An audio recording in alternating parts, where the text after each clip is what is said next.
6 inches. That's how much rock a crew of 10 men could drill through in a 12-hour shift. 6 inches into solid granite using nothing but hand drills and black powder.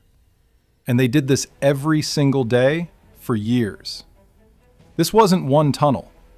This was how America built railroads through mountains before we had the technology to do it any other way. Before compressed air drills, before nitroglycerin, before anyone understood that you could actually die from breathing rock dust. The men who did this work knew they probably wouldn't survive it. They knew the mountain could collapse on them. They knew the black powder could explode while they were packing it. They knew the fuse could be too short. And they went into those tunnels anyway, because someone was willing to pay them $3 a day.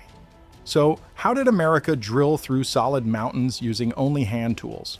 What did it cost to bore a mile-long tunnel at 6 inches per day? And what happened to the men who swung those hammers? In 1850, if you wanted to build a railroad across America, you had a problem. Mountains. The Appalachians in the east, the Rockies in the west, the Sierra Nevada in California. All of them standing between the cities that needed connecting and the resources on the other side. You had 3 choices. Go around them, which added hundreds of miles and made the route economically pointless.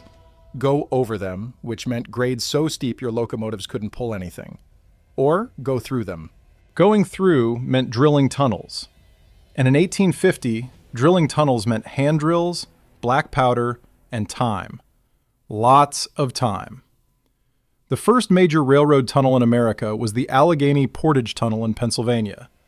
Started in 1831. It was 875 feet long.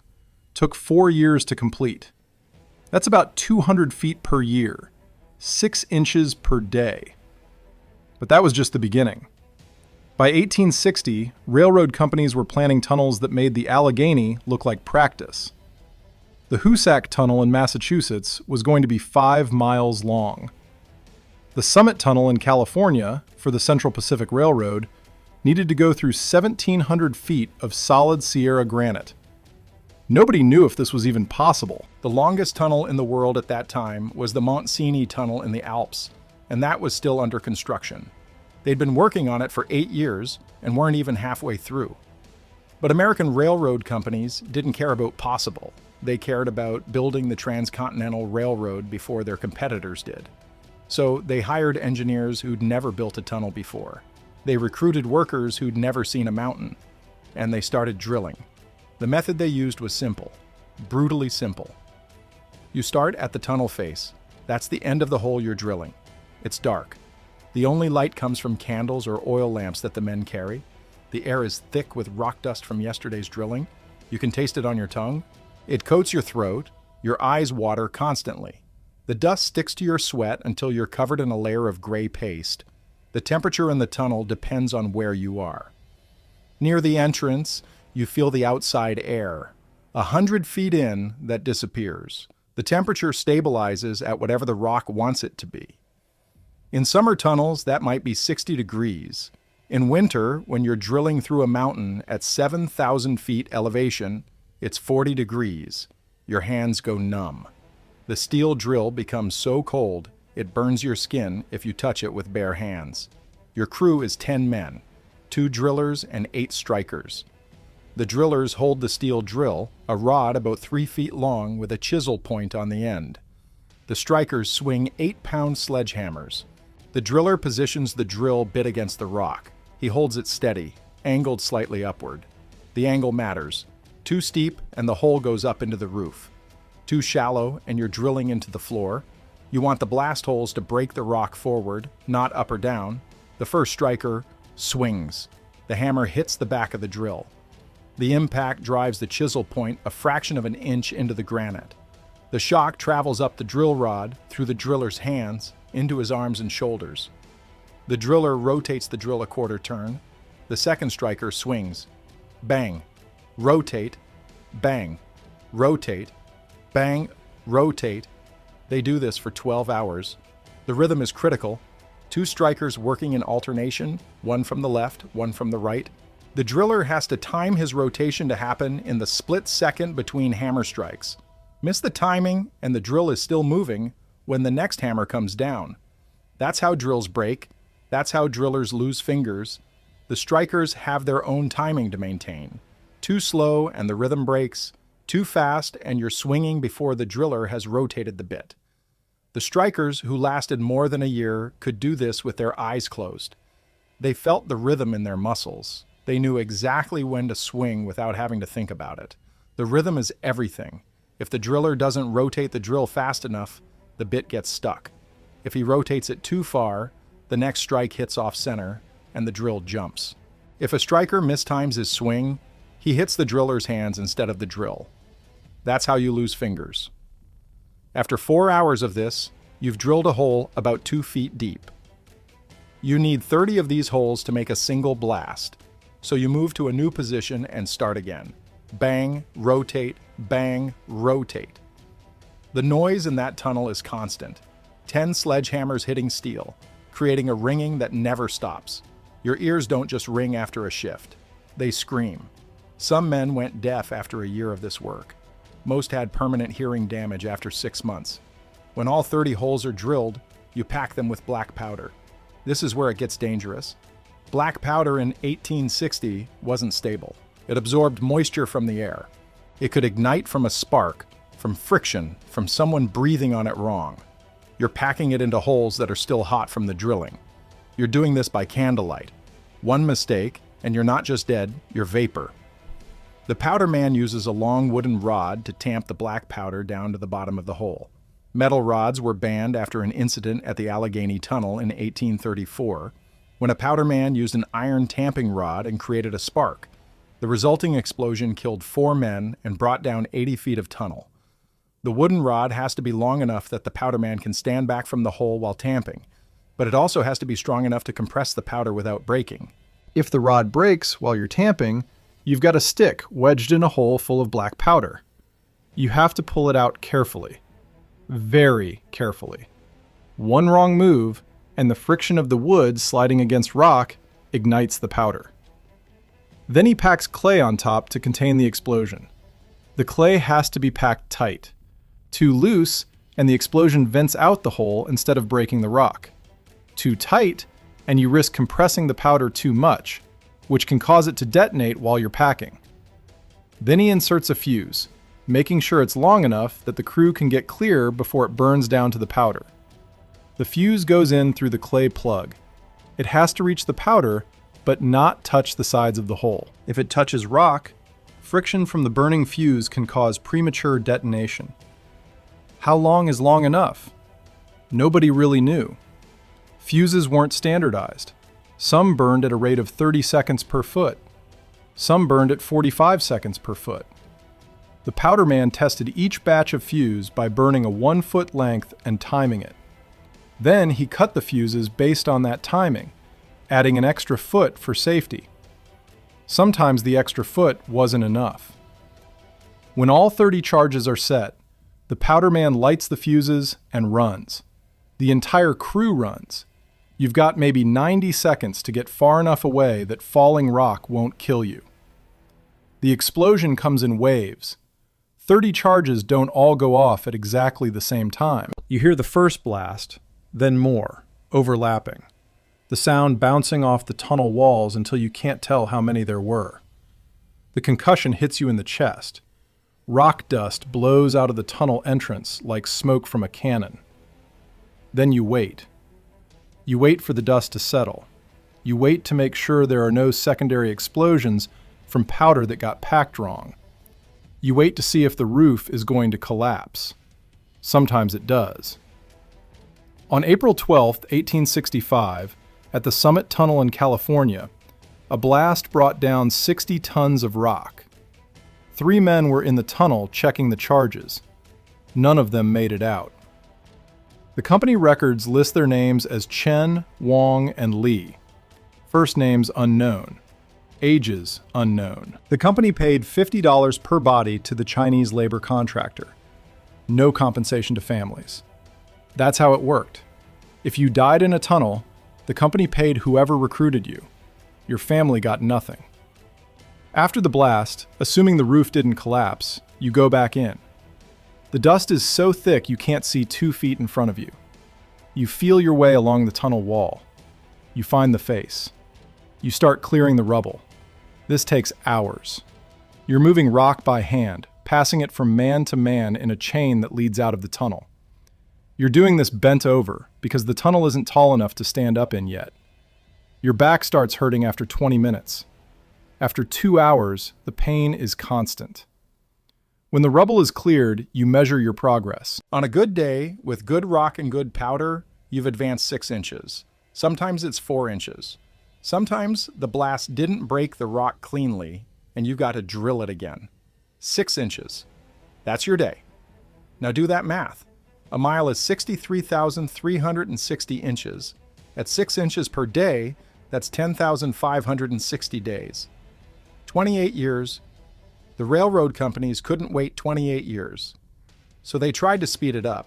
They worked crews from both ends of the tunnel at once. That cut the time in half, but doubled the complexity because now you had to make sure the 2 tunnels actually met in the middle. Get your surveying wrong by a degree, and you'd have 2 tunnels that missed each other by 50 feet. They also tried working from the top. On some tunnels, they'd sink a shaft straight down from the top of the mountain to where the tunnel was supposed to be. Then they'd work 4 faces at once, both ends and both directions from the shaft. This cut the time to 7 years for a mile-long tunnel. 7 years of men dying in the dark. Let me tell you about the Hoosac Tunnel. This is the one that proved just how bad it could get. Construction started in 1851. The tunnel was going to be 5 miles long, straight through Hoosac Mountain in western Massachusetts. It would connect Boston to the Great Lakes. The state of Massachusetts funded it. They thought it would take 4 years. It took 24 years, and it killed 195 men. The first deaths came from the drilling itself. Hands crushed by misplaced hammer strikes. Men hit by flying rock chips that had been heated by the drilling friction. Backs broken from bent-over work that went on for 10 hours at a stretch. Thomas Kelly lost 3 fingers on his left hand in 1856 when a striker named Murphy mistimed his swing. The hammer caught Kelly's hand instead of the drill. Kelly wrapped the stumps in a rag, finished his shift, and was back at work the next day. He couldn't hold a drill anymore, so they made him a striker. He worked another 15 years in the tunnel before the lung disease killed him. Patrick Shea died in 1858 when a piece of heated rock from the drilling flew into his eye. The rock was small, maybe the size of a grain of rice, but it had been superheated by the friction of the drill. It melted into his eye. The infection spread to his brain. He died 3 days later, screaming. He was 23 years old. But those were the small deaths. The ones that happened one at a time. The ones the company barely noticed. The big deaths came from the explosions. March 20th, 1865. The central shaft, the one they'd sunk from the top of the mountain, had reached 200 feet deep. A crew of 13 men were working at the bottom, drilling the next blast holes. The powder man had set charges to widen the shaft. Something went wrong with the fuse timing. The blast went off while the crew was still at the bottom. The explosion didn't kill them. It destroyed the hoist mechanism. The ropes that lifted men in and out of the shaft burned through. The wooden platforms collapsed into the shaft. The 13 men at the bottom were trapped 200 feet underground with no way out. The rescuers tried to get down to them. They rigged new ropes. They lowered men on emergency platforms, but the shaft was filled with smoke and dust and fumes from the black powder. The rescuers couldn't breathe. They had to come back up. They tried pumping air down. They tried lowering food and water. They tried everything they could think of. For 3 days, they heard voices from the bottom of the shaft, men shouting for help. Then the voices stopped. It took them 6 days to get the shaft clear enough to reach the bottom. All 13 men were dead, some from the initial injuries, some from suffocation, some from thirst. The company records list them by number, not by name. Worker number 43 through worker number 55. That's how they tracked deaths on the Hoosac Tunnel, by number. But the workers knew their names. They were Irish immigrants, mostly. Men named Malloy, Shea, Sullivan, Kelly. They'd come to America because there was no work in Ireland. They'd taken jobs drilling tunnels because it paid more than factory work. $3 a day, that was enough to send money home. The Hoosac Tunnel had more deaths from nitroglycerin later when they started using it instead of black powder, but we'll get to that. Out west, the Transcontinental Railroad was facing different problems. The Central Pacific Railroad was building from California eastward. To get through the Sierra Nevada, they needed to drill 15 tunnels. The longest was the Summit Tunnel, 1,700 feet through solid granite at an elevation of 7,000 feet. The engineer, Theodore Judah, estimated it would take 2 years per tunnel. The company president, Leland Stanford, told him they didn't have 2 years. They needed it done in 1. Judah said it was impossible with the technology they had. Stanford fired him and hired someone who wouldn't say no. They started drilling in 1864. They worked 3 shifts around the clock. They used Chinese laborers, recruited by the thousands from Guangdong province. The company preferred Chinese workers because they worked for less money, and according to the company records, because they were more expendable. That's a direct quote from a Central Pacific executive report. More expendable. The Chinese workers knew this. They knew the company didn't care if they lived or died. They knew their families would never see compensation if they were killed. And they worked anyway, because even this was better than starving in China. The wages tell the story. White workers on the Central Pacific made $35 per month plus room and board.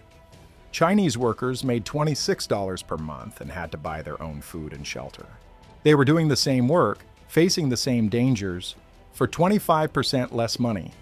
The company justified this by saying Chinese workers cost less to feed because they ate rice instead of beef.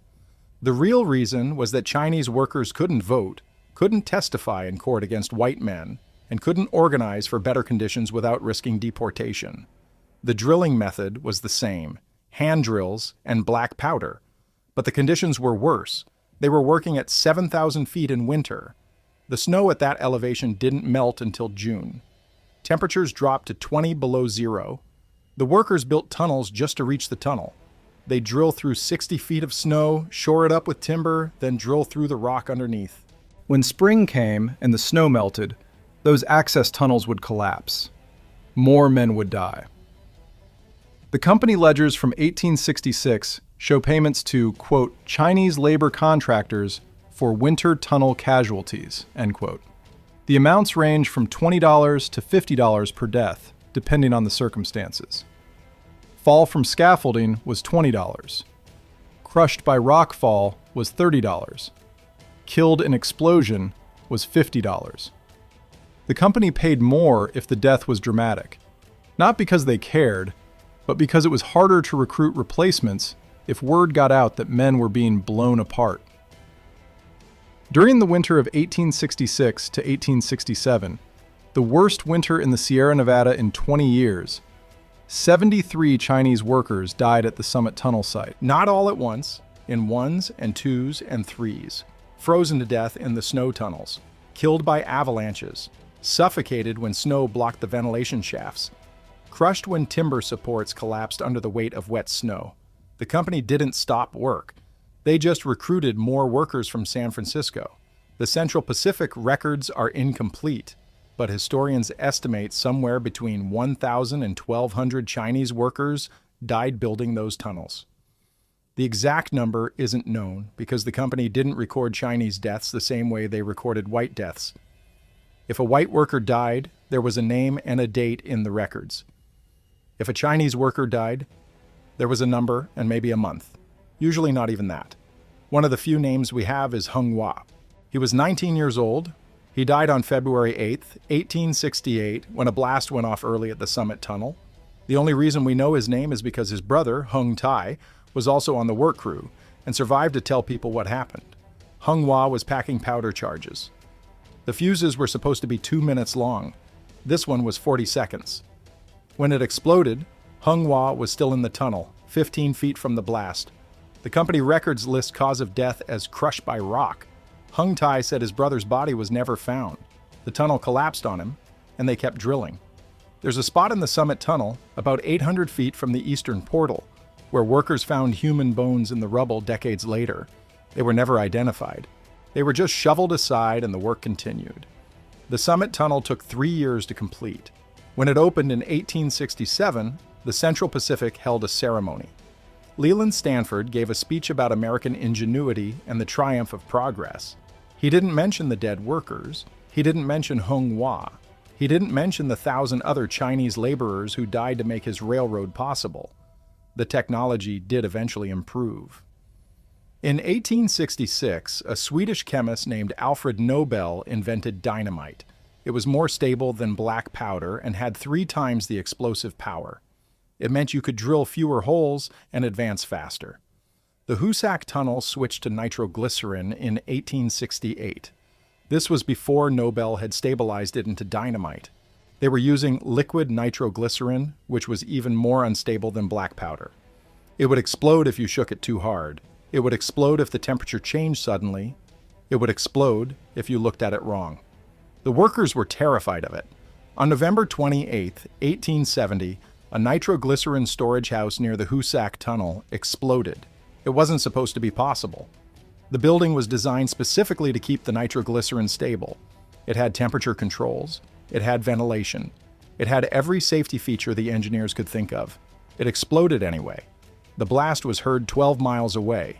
It created a crater 40 feet deep and 80 feet across. 4 workers were killed instantly. 3 more died from injuries over the next week. The company never determined what caused the explosion. After that, the workers on the Hoosac Tunnel refused to use nitroglycerin. They went back to black powder. They said they'd rather work slower than die from something they couldn't predict. The compressed air drill arrived in 1871.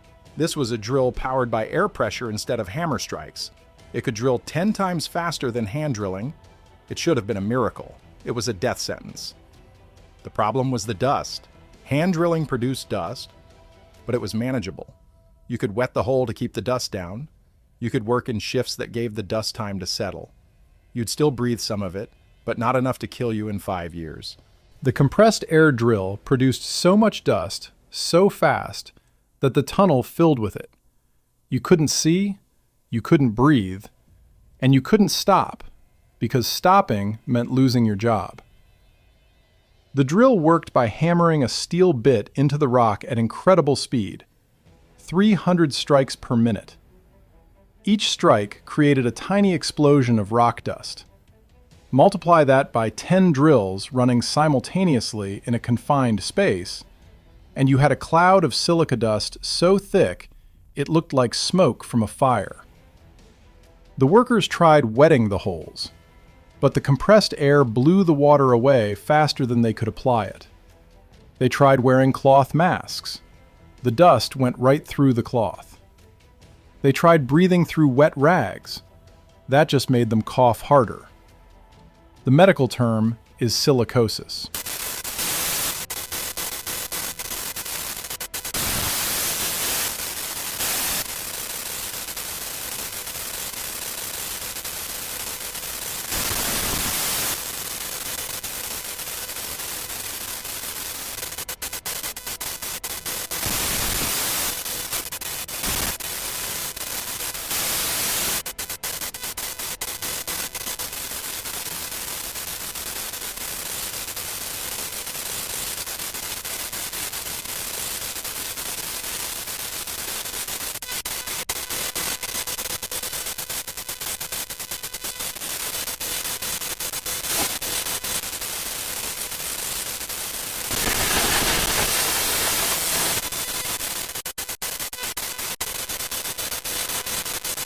A dry cough that doesn't bring anything up. Then you start coughing up blood, because the scar tissue in your lungs is tearing from the effort of breathing. By the time you're coughing blood, you have maybe 2 years left, maybe less. The workers called it miner's consumption, or tunnel lung, or rock lung. They knew what caused it. Everyone who worked in the tunnels knew, but the companies didn't care. Lung disease took years to kill you.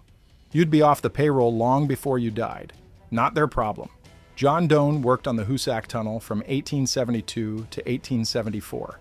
2 years. He was a compressed air drill operator. By 1876, he couldn't walk up a flight of stairs without stopping to catch his breath. By 1878, he couldn't work at all. He applied to the company for compensation. They told him he'd left the job voluntarily 2 years ago. Whatever illness he had now wasn't related to his work.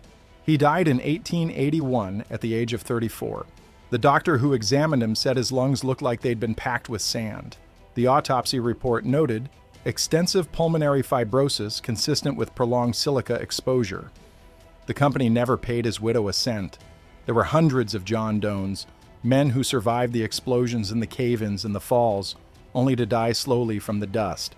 Their names aren't in the official death counts. The official records only count men who died on the job site. If you died 5 years later from lung disease, that wasn't the company's problem. But the tunnels did get built. The Hoosac Tunnel opened in 1875, 24 years after they started. 5 miles long, 195 deaths during construction, hundreds more deaths from lung disease in the decades after. The Summit Tunnel opened in 1867, 3 years of drilling, more than 1,000 deaths during construction.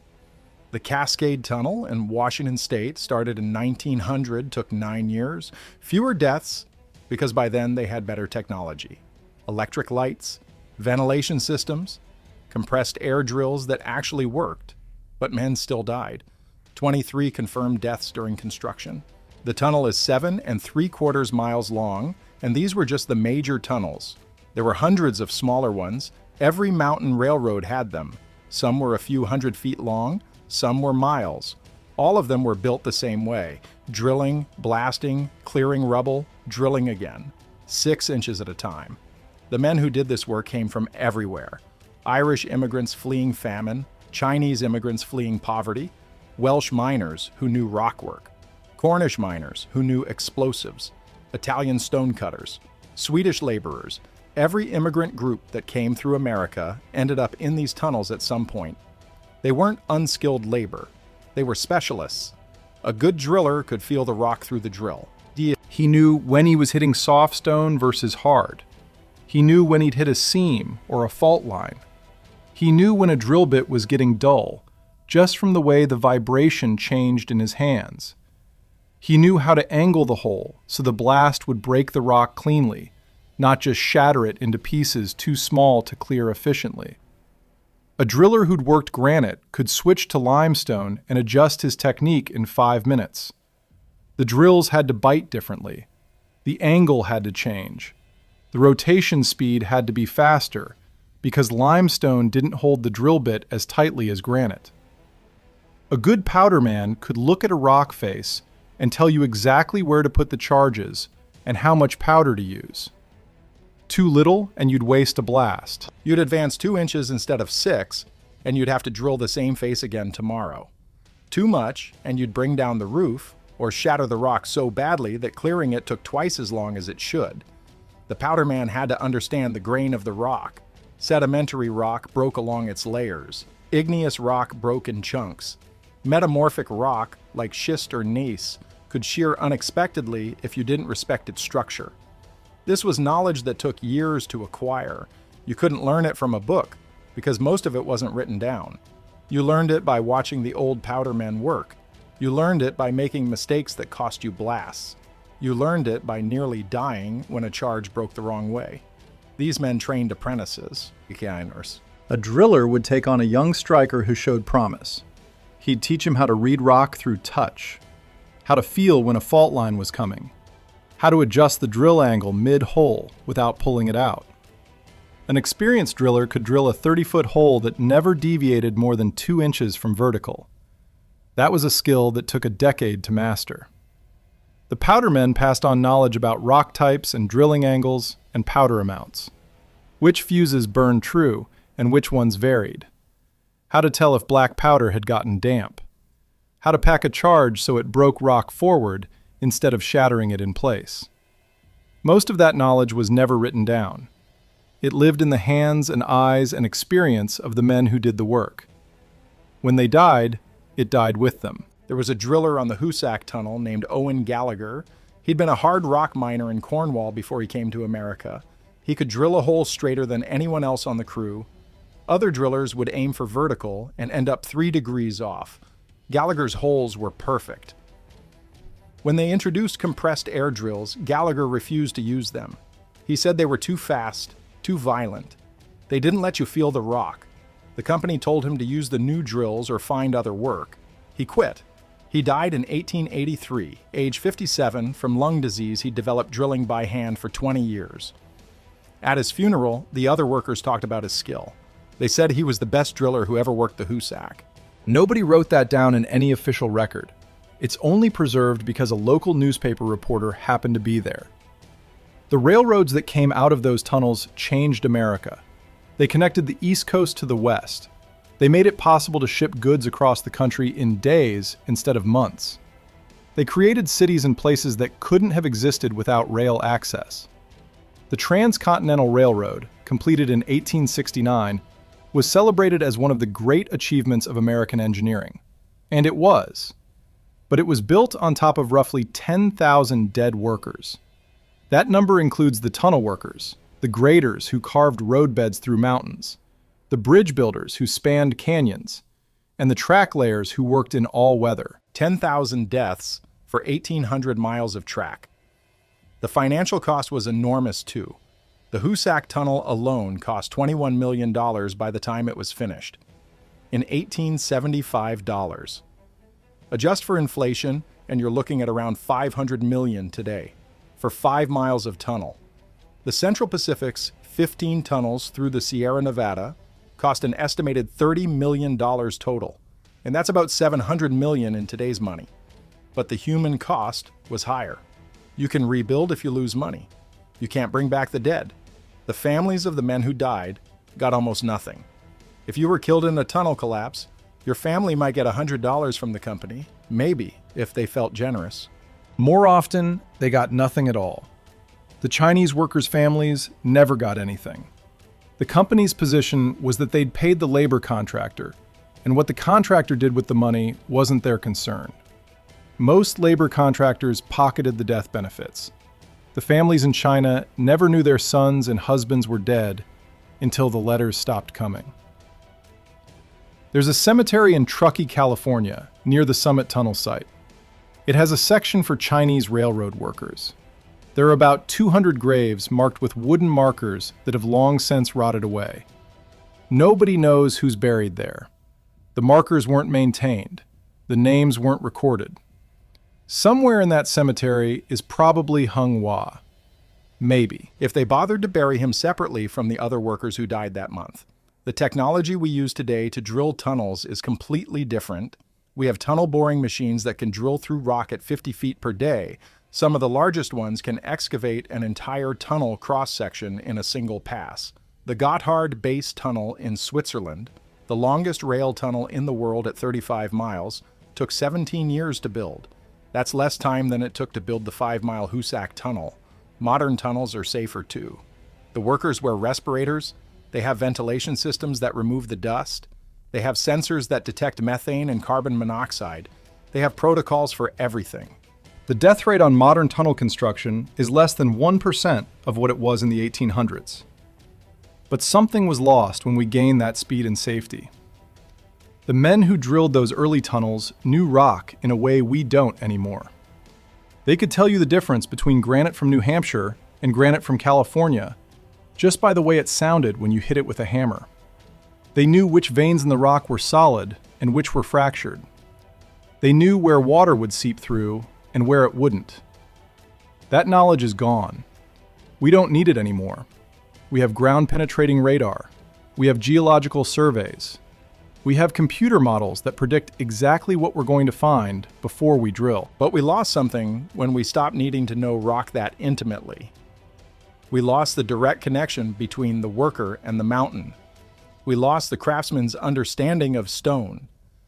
Owen Gallagher could feel a fault line through his drill 3 feet before the bit reached it. He could tell you the rock was about to change from hard to soft. Modern drilling machines can't do that. They just keep drilling until they hit something different. Then the operator adjusts the settings. That's better in most ways. It's faster. It's safer. But it's not the same. When you ride a train through a mountain tunnel today, you're traveling through history. Every tunnel in America that was built before 1900 was hand-drilled, 6 inches at a time. By men who knew they probably wouldn't live to see it finished. The Hoosac Tunnel is still in use. The Summit Tunnel was bypassed by a new tunnel in 1993, but the old one is still there. You can see the entrance from the highway. The stones around the portal are still black from the smoke of 1,000 locomotives. Somewhere inside that tunnel, 800 feet from the eastern portal, are the bones of workers who were never recovered. The railroad just built over them and kept going. There's no marker. There's no memorial. There's just track and ballast and darkness. The men who died building these tunnels deserve to be remembered. Not as numbers in a company ledger. Not as statistics in a history book. But as individuals who did impossible work under conditions that would kill most people today. Martin Malloy, who died in the Hoosac Central Shaft collapse in 1865. He was 37 years old.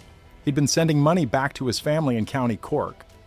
Hung Hua, who died at 19 in the Summit Tunnel when a fuse burned too fast. His brother watched him die. John Doan, who survived the drilling but died from the dust at 34. He left behind a wife and 2 children, Owen Gallagher, who refused to use compressed air drills because they didn't let him feel the rock. He was the best driller who ever worked the Hoosac. These men weren't heroes. They didn't want to be. They were workers who took dangerous jobs because they needed the money. But they did impossible things. They drilled through mountains using nothing but hand tools and black powder. They advanced 6 inches per day for years.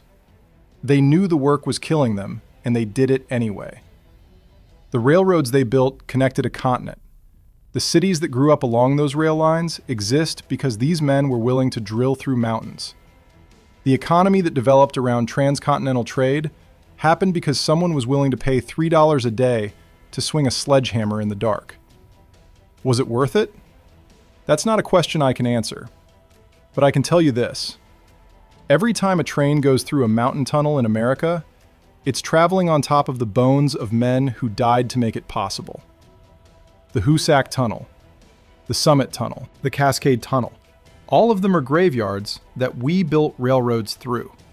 And the men who made them possible, they're forgotten. Their names are lost, their skills are gone. What remains is the tunnel, and the debt we owe to the men who drilled it. If you want to understand how these workers got the stone out after blasting, that's in the next video about railroad grading and excavation. That's where this story continues. And if you made it this far, subscribe. I cover American infrastructure history every week. The stories of the men who built impossible things with their hands. I'll see you in the next one.